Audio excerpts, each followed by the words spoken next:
Hello again, it's Mike the Gardener, and today I'm going to take you around the garden again, my front garden and back garden, to show you what needs to be done in terms of pruning and tidying things up to keep the garden looking good throughout the season. This beautiful dahlia is Summer Night, or Nuit d'été, he said, showing off his French, and you'll see it is beginning now to get a bit crusty and dry on the back. So again, there's more buds coming up. So to increase the chances of these coming up, get in there with the secateurs down to the bottom of the stem. If you can see that there, a quick cut, away that comes, and then you'll see you have a bloom already coming up and another bud there waiting. So now that that other flower has been taken off, this will start to open up. This beautiful perennial here is Lychnis Chalcedonica, or the Maltese Cross, and you'll see we have a specimen here which has gone over. All the flowers have gone and it's turning to seed. So again, with anything that's turning to seed where the flowers have gone, you're actually looking to take the secateurs and deadhead it, take it down to the bottom of the stem just by a leaf node and cut that off, to prevent the flower turning to seed, which detracts from the energy of the plant growing on again for next year. I'm a sucker for penstemons. Who doesn't like a penstemon? So whilst they're in flower, they're fantastic, but again, have another stem here where the flowers have gone and it's turning to seed.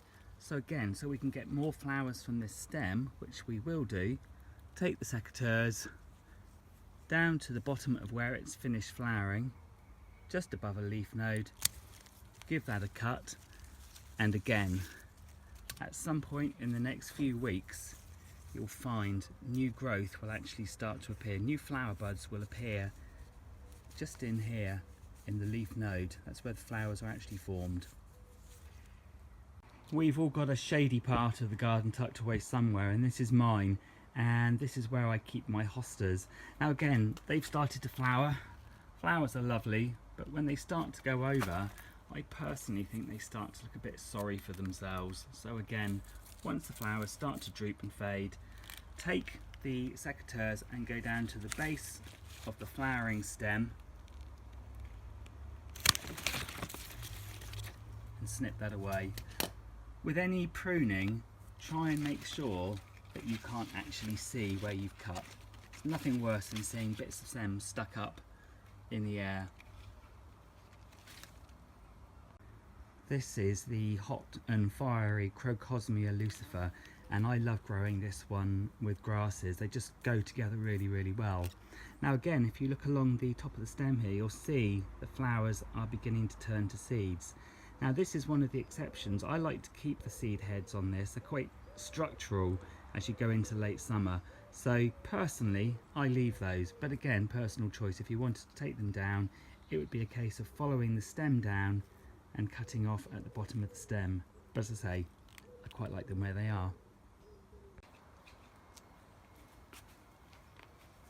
Another exception to my rule is Astilbes. Again, these are starting to fade, and you'll see just around here we've got some lovely white ones which have also started to fade. But again, I like to keep these in place. They look quite structural, so I'm going to leave those. But again, same principle applies. If you don't want to keep them, taking the secateurs down to the bottom of the flowering stem, cutting away. But say, they're lovely, aren't they? Thanks for joining me on my quick tour around the garden. And as always, if you've got any questions about gardening or planting, you know where to find me on Garden Tags. I'm Mike the Gardener.